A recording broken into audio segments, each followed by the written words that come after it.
साल 2020 में ही उसने पुलिस से गुहार लगाई, मुझे बचा लो, ये बहुत मारता पीटता है, अब मुझसे झेला नहीं जाता। बात आगे बढ़ी तो मामला महाराष्ट्र के तुलिंज पुलिस स्टेशन जा पहुंचा। श्रद्धा पढ़ी लिखी समझदार लड़की होने के बावजूद आफताब और उसके परिवार के चंगुल में फंस गई। माना प्यार में जज्बात हावी हो जाता है, लेकिन श्रद्धा पर इस कदर हावी था कि पुलिस स्टेशन में मामला पहुंचने के कुछ दिन के भीतर ही सेटल करा लिया जाता है और वो पुलिस में दी हुई कंप्लेन वापस ले लेती है। फिर तो वही पुराना ढर्रा लौट आता है। श्रद्धा आफताब और लड़ाई झगड़े। आए दिन श्रद्धा और आफताब से जुड़ी खबरें सामने आती रहती है।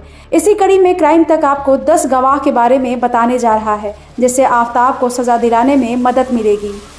इस लिस्ट में पहला नाम आता है श्रद्धा के मैनेजर, जिसे हाल ही में दिल्ली पुलिस ने बयान दर्ज करवाने के लिए मुंबई से बुलाया है। ये जो डोमेस्टिक वायलेंस का इशू है वो तो उसका रिलेशनशिप के स्टार्टिंग से ही था। ऐसा वो दैट वाज नथिंग न्यू। जहाँ तक मेरे को श्रद्धा ने ये बात बताई थी तो ऐसा कुछ नया नहीं था।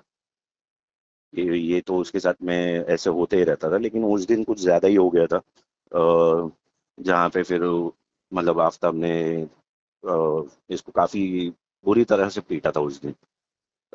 इस वजह से फिर अभी आप देखेंगे, अगर वो मैं नवंबर का भी एक हफ्ता अगर निकाल दूंगा तो फर्स्ट वीक ऑफ दिसंबर में श्रद्धा हॉस्पिटलाइज हो गई थी। अब बात करेंगे श्रद्धा के उस दोस्त की, जिसे श्रद्धा ने साल 2019 में ही बताया था कि आफताब उसे मारता पीटता था, उसकी जिंदगी बद से बदतर कर रखा था।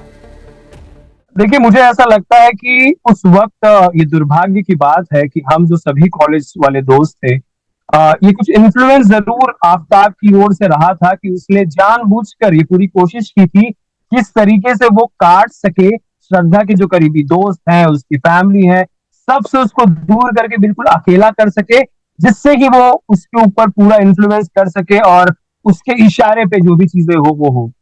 मर्डर वेपन की बात करें तो सुदीप सचदेवा के यहाँ से आफताब ने आरी खरीदी थी। पुलिस का अंदेशा है कि आफताब ने इसी आरी से श्रद्धा के शव के टुकड़े किए थे। कब की बात है ये? जैसा वो कह रहा है कि भाई मई महीने में वो हमसे सामान खरीदने आया था, तो हम भी यही मान के चल रहे हैं कि मई। याद नहीं है? याद नहीं है सर, बहुत पुरानी बात हो चुकी। लेकिन कंफर्म है क्या है? सर ये बात मैं नहीं कह सकता, ये बात सामने वाला कह रहा है कि भाई वो आया था। उसने पुलिस वाले के सामने वेरीफाई किया है कि भाई मैं यहाँ आया था और यहाँ से ये सामान खरीद के लेके गया। ये तमाम सबूत हैं जो श्रद्धा मर्डर केस में आफताब के खिलाफ है।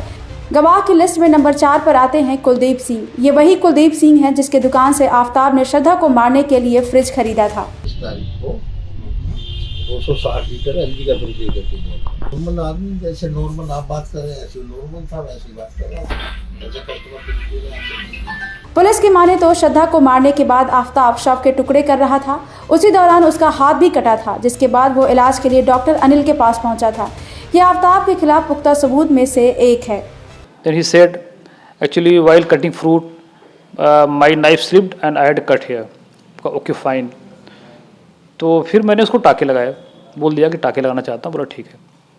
टाके लगाया, मैंने शीशा दिया, कोई इसको पेन नहीं बताया कि कोई पेन हो रहा है, बहुत आराम से लगवाया अच्छे से। तो फिर बात करते करते मुझसे बोला कि actually you know I am not from Delhi, I am from Mumbai. So I asked him why did you move to Delhi. इसके अलावा बात करें तो श्रद्धा के दोस्त गॉडविन ने भी पुलिस को बहुत कुछ बताया है, जिसके मुताबिक श्रद्धा ने आफताब की मारने वाली बात ऑफिस में भी कुछ लोगों से शेयर किया था। मैंने यही इन्फॉर्मेशन शेयर की कि जो उसके साथ में हाथापाई हुई थी नवंबर में और जो फर्स्ट टाइम मैंने उसको श्रद्धा ने रिपोर्ट किया था, बस वही डिटेल मैंने शेयर। उसके बाद क्या किया आपने जब आपको मालूम पड़ा?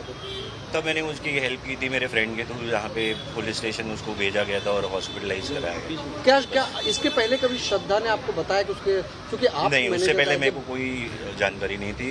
वो दिन उनके साथ मारपीट हुई थी और उनको चोक किया गया था, मतलब गला दबाया गया था, जिसकी वजह से वो अपने आप को वो घर से बचा के भाग के आई थी।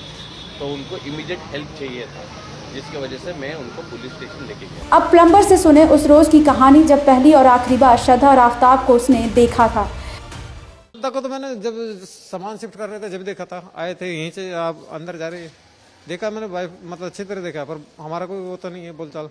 आपने पहचाना कैसे? जब टीवी में तस्वीर चलने लगी उसके बाद आपने? हाँ मतलब वैसे, मतलब तस्वीर देखने के बाद मैं समझ गया मैंने कि इसको, इनको तो मैंने देखा है जब ये ऊपर गए, मतलब सामान वामान ऊपर शिफ्ट किया। तो डिलीवरी वाले ने मेरे से पूछा कि यहाँ कोई आफताब रहता है? मैंने कहा आफताब तो मैं जानता नहीं, गली बस्ती में कोई ऐसा है।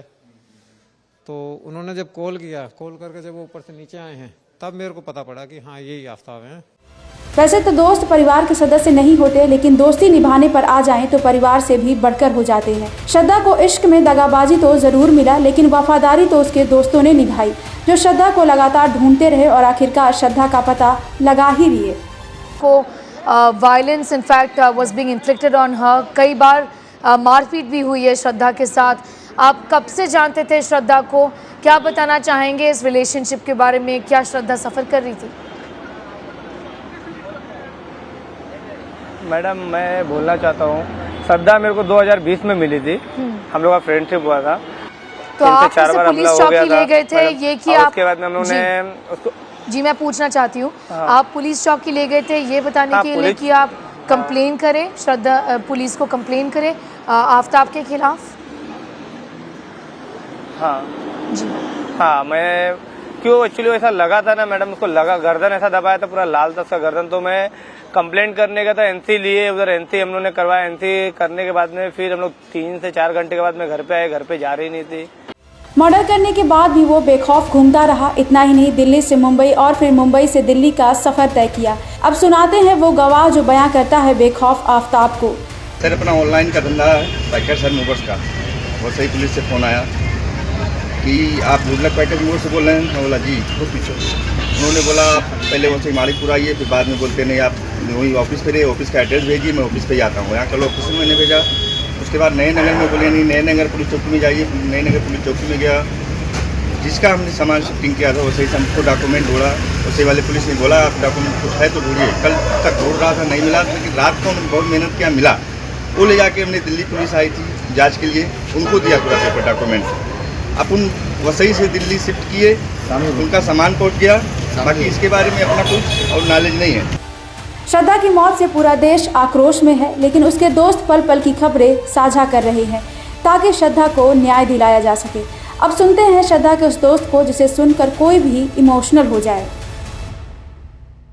लास्ट 2 महीने पहले उसने कांटेक्ट किया था, उसके बाद अगस्त का महीना हो गया, अभी तक उसके साइड से कोई रिप्लाई आया नहीं, मेरे किसी भी टेक्स्ट का रिप्लाई आया नहीं, फोन स्विच ऑफ आ रहा था।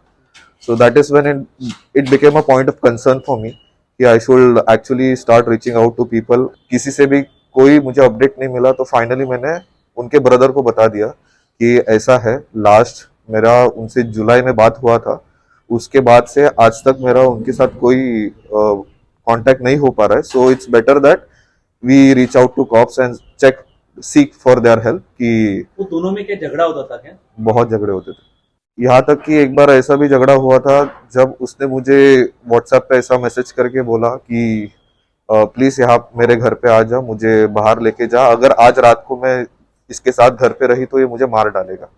एक और अहमदाबाद की आयशा ने सुसाइड कर प्यार को आबाद कर दिया, तो दूसरी ओर आफ्ताब जैसे लोग जो अपने प्यार को ही सुला दिए, वो भी मौत की नींद, जहां से वो कभी लौट भी नहीं पाएगी। सिर्फ श्रद्धा की गलती ये थी कि उसने प्यार किया, लेकिन जिसके लिए श्रद्धा ने सारा जहां छोड़ा, उसी आफ्ताब ने उसका जहां छीन लिया।